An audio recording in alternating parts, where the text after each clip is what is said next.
Hi, everyone. Welcome to this week's episode of Round the Horn. My name is Lee. Our special guest today is Jeff Bradley. Hello, Jeff. How are you? Hey, Lee. How you doing? I'm good, man. Thanks for having me on. Oh, we appreciate it. Music brings everybody together. Everybody says that, at least. And that's how you and I got together. You remember that night? That's right. That was probably like 83 or 84.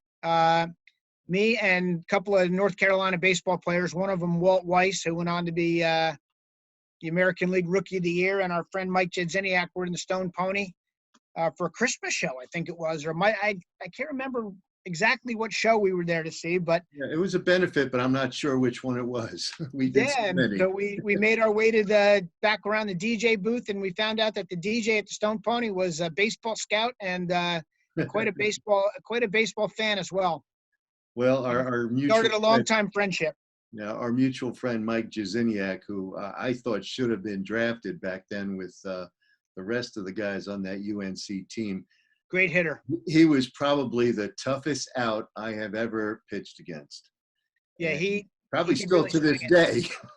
Yeah, he could really swing it, and hard-nosed player, and definitely a guy who you would definitely want on your side, no doubt. Oh yeah, I'd go to war with him any day of the week. For sure. So tell us about your musical background. I know there's some there.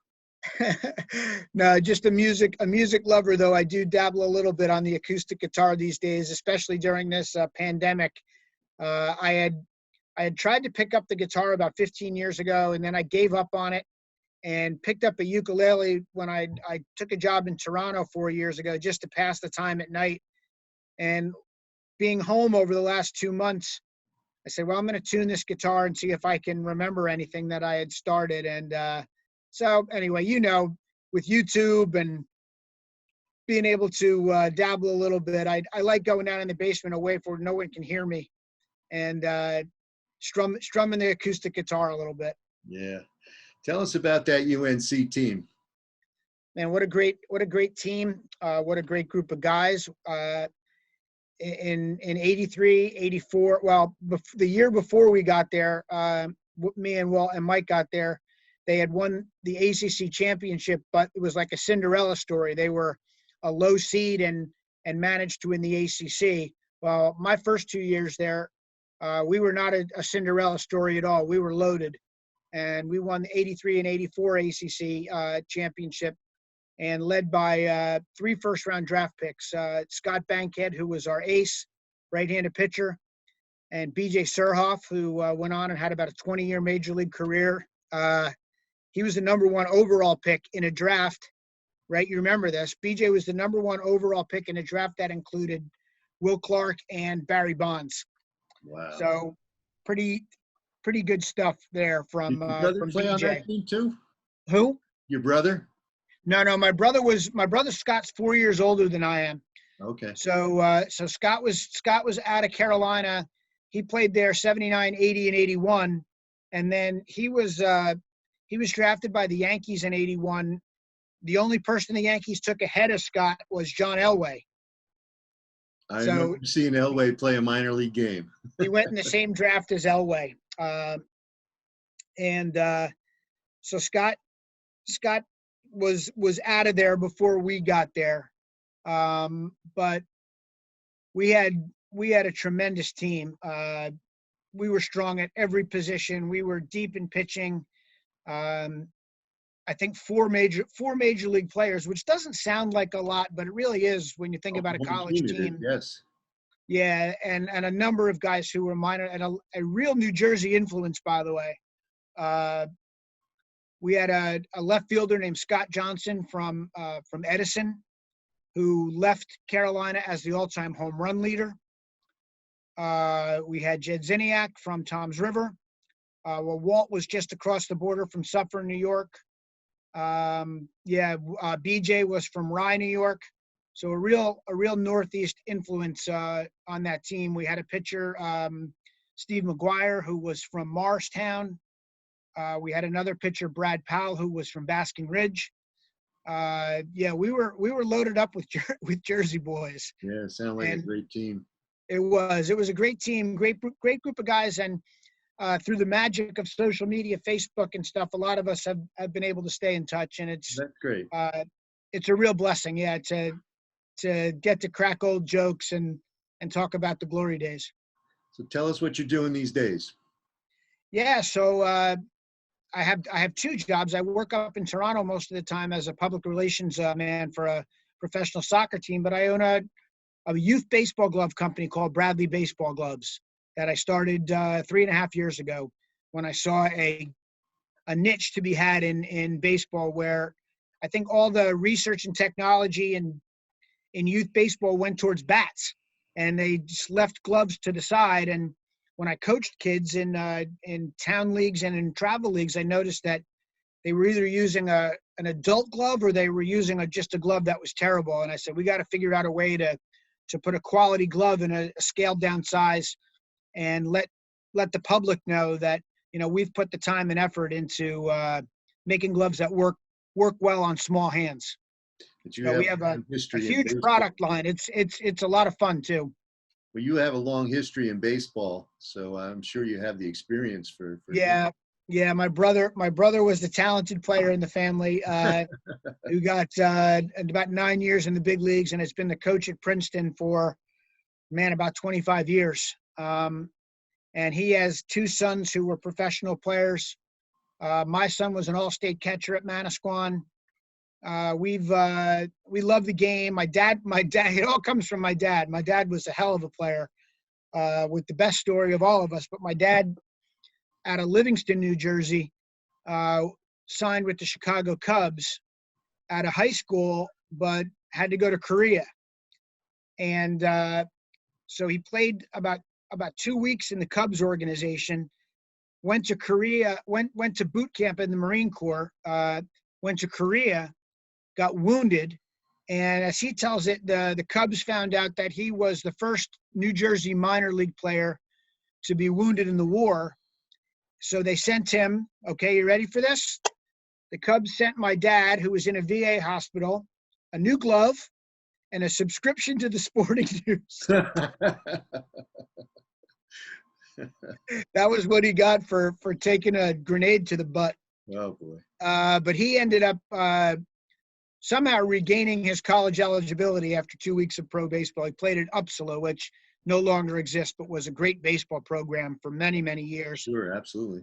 Up in East Orange, and he's in their Hall of Fame as a two-sport athlete. He was a football and baseball player. But it all started with my dad, who was a terrific baseball man. And like I said, we were three boys in our family. All of us played. My brother Bob diverted into soccer when he got to Princeton as a player. But Scott and I both stayed with baseball and tried to pass the game on to our sons. I have two sons. One was a baseball player and the other was a soccer player. So I kind of went in both directions because I was a soccer player too, but baseball was my first love. In fact, I scouted your son at Manasquan. Okay. Could really catch and throw, man. Yeah, absolutely. Yeah, he could throw. He had a lot of fun back there, and he's at the Naval Academy now, but he gave up baseball, but he's a third year at the United States Naval Academy. Oh, bless him. You have a long history as a sports writer as well. Yeah, when I realized I didn't have the talent to play, which was when I was playing alongside the likes of Walt and Mike, I knew my days were numbered as a player.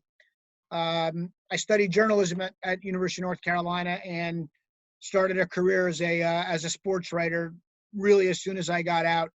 I worked at Sports Illustrated alongside Peter Gammons, and then ended up at the Daily News where I covered the Yankees during the Buck Showalter years. And then had a long time as a senior writer for ESPN, the magazine, covering Major League Baseball, and then a brief spell at the Star-Ledger, where I worked for a couple years before getting laid off in 2013. So of all the interviews that you had done, who was your most favorite? Whoa. My favorite. I would say that my favorite story I ever wrote, and it really didn't have anything to do with the interview, because the guy I'm going to mention, you're going to say, yeah, he wasn't really known for the art of the interview was Derek Jeter. He didn't give a whole lot up, but I wrote what probably was the first big national story on Jeter for ESPN the magazine, and I think I like to tell people I'm the first person who ever told the story about the Yankee scout Dick Groch, who really was bullish on Jeter and coming out of the Midwest, out of Kalamazoo, Michigan. And Jeter had committed to go to the University of Michigan. So when the scouts got together, and Groch was adamant that if Jeter was on the board with, I think it was the 5th pick, this is the guy we got to take. And Groch was asked, well, we hear his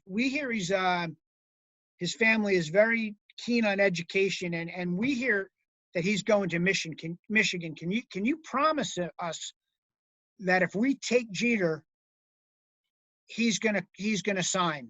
And Groch said, the only place I can promise you that Derek Jeter's going is Cooperstown. So, and that story got told a lot.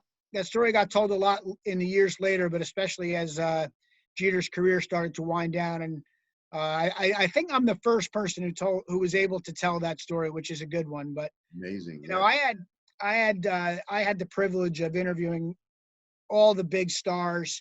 I would love to show you here in my basement, but like there's a cover story I did. That's Ken Griffey Jr. See if you can see over here. That's the 2001 Seattle Mariners who won 116 games. Right. I'm looking across over here. You won't be able to see it, but Mike Piazza. Over there's a story called The Brain Behind the Idiots, and that was Jason Varitek of the Red Sox. Right. When they called themselves the Idiots. Mm-hmm. I was one of the first guys to interview and write about Ichiro when he first came over. Mm-hmm. Did a memorable cover story on Alex Rodriguez when he signed to play for the Texas Rangers. So I was blessed and really lucky to.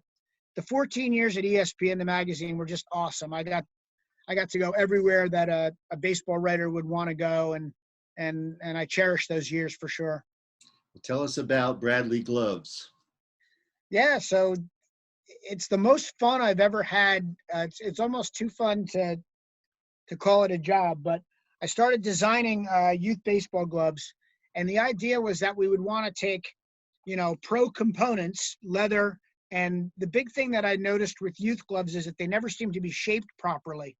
So we wanted to really make sure that the glove, when on a small hand, could function properly. So I'm going to show you a neat little product here. You'll get a kick out of this. I developed a 4-finger glove for little kids. So the idea is that the glove only works if you put 2 in the pinky. So we call it 2 ITP. Right. Because the problem that most kids have, right, when they go to close a baseball glove, they try to go like this. They try to squeeze. And Dad is saying, Junior, squeeze it.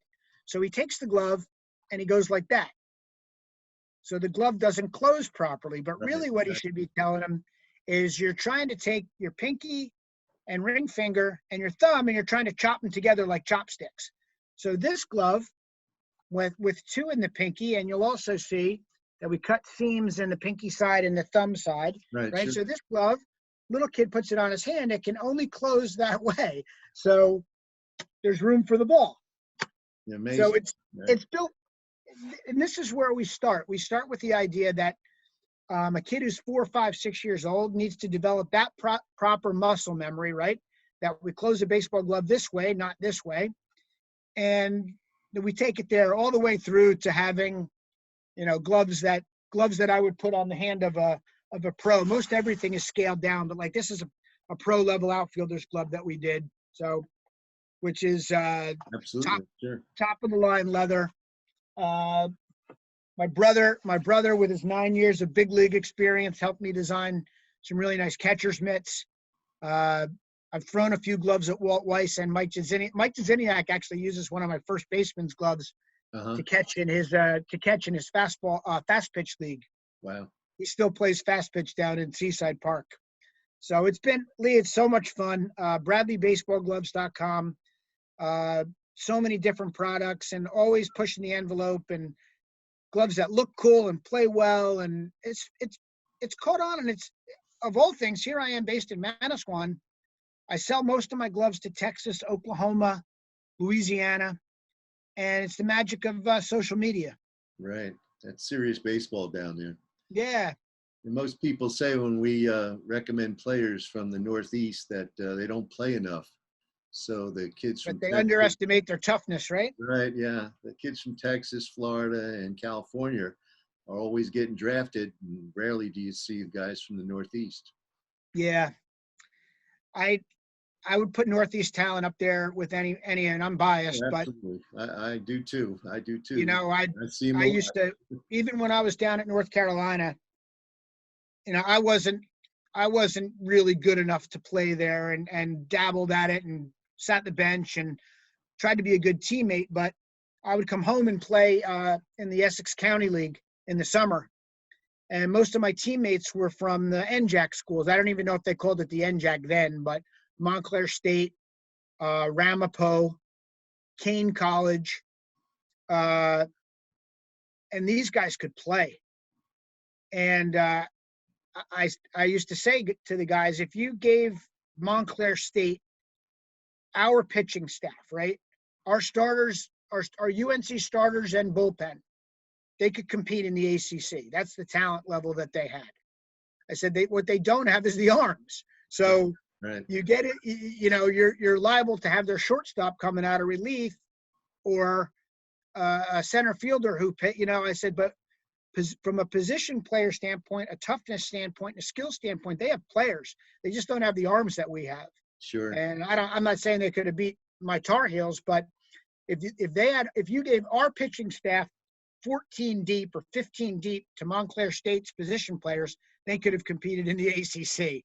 And I remember the Essex League. That was a great league. In fact, I played in the Jersey Shore League. right. And even though I was an all-star in the Asbury Park Press and Daily News in high school, I still had to try out for the team.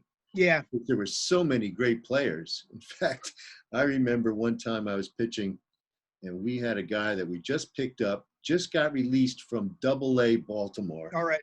He threw harder back at me than I threw in.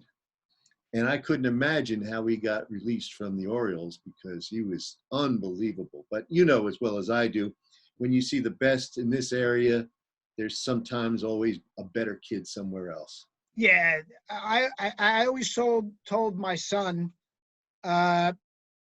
there's always another level. Right. And he went before he went to the Naval Academy, he went to Furman University and was there for 1 year, and he started to see it there. You know, for example, he was a catcher, and one of the other catchers that they brought into Furman that year was out of Atlanta, and he was the national home run hitting contest champion. And we were watching this kid's video on YouTube before we went down there, and I think my son right away was intimidated. The kid was hitting monster shots out of the Miami Stadium. Sure. And you know, we had you probably watched Danny Wondrak play here Sure. at Wall High School, right? And you know, I remember saying when Danny went to the College of Charleston, you know, this is going to be a real challenge for him. And when you watch Danny take batting practice here, you'd say this kid could play anywhere, right? I mean, he was in a home run hitting contest at the Blue Claws, and he was hitting them up over the Sabret's hot dog guy in left field. I mean, just with a wood bat too. I mean, putting on a power show. And Danny did really well at Charleston. He was a 3-year starter, a 2-year captain. But man, there's a lot of guys who go south out of New Jersey who are out of there within 1 year. Because it's very cutthroat, as you know, too. You go down there, and absolutely, if you don't measure up to their standards, they look to, even if you're on scholarship, they look to recoup your scholarship pretty quickly. So there's definitely a little bit of well, I know that when I was in the minors, they were still fighting the war down there. Yeah, look, when I went to Carolina, the rap against our Coach Roberts at the time was that he went too heavy into the Northeast. And I think it started with my brother. See, when Coach Roberts came north to recruit in 1978, he couldn't believe, he came and saw my brother play, and a scout that we all probably know, Ralph DeLulo. Ralph said to Coach Roberts, "This is the best hitter in New Jersey and best player in New Jersey, and you're crazy if you don't take him." And he's like, "Well, who else is recruiting him?" And nobody was. And Ralph was like, his dad wants him to go to college. He's not going to sign. I'd love for him to sign, but you'd be crazy not to take this guy. And my brother went down there and rewrote the record book. Right. And at that point, I think Coach Roberts said, "This is going to be easy. I'm just going to go up to New Jersey every year and get the best New Jersey and New York and get the best 2 or 3 players out of there every year." And he did for a while. He came up and got Joe Rito, and so many guys came out of New Jersey. Then it became Weiss, Jedziniak, Chris Loria, Ronnie Maurer, all these the Toms River pipeline to Chapel Hill started. And I think it all started with my brother. I think he felt like it was easy. So the rap down there became that he was ignoring the state. And the best players in North Carolina back then were going to Clemson. Oh, right. And they had a real grudge against Coach Roberts and wanted to beat the tar out of us. We would play Clemson because these are North Carolina boys playing out of state. And when Mike Fox became the coach there, I think they became a little more intent on recruiting in-state players, and they had a ton of great players. But then you notice in recent years they went back to the shore and they got Brandon Martirano and Luca Delatri. So they didn't completely forget about New Jersey. Yeah, right. The CBA boys. Yep. So no, it's great program. Jeff, we're running out of time now, so I think we're going to have to call it quits. But it's been great talking to you and great to catch up. And You too, wish you the best with Bradley gloves. I appreciate it. We'll have to get together for a guitar lesson one of these days. Absolutely. Take care. See you soon. Thanks, Lee. Bye-bye. Bye-bye. That's it for today's episode of Round the Horn.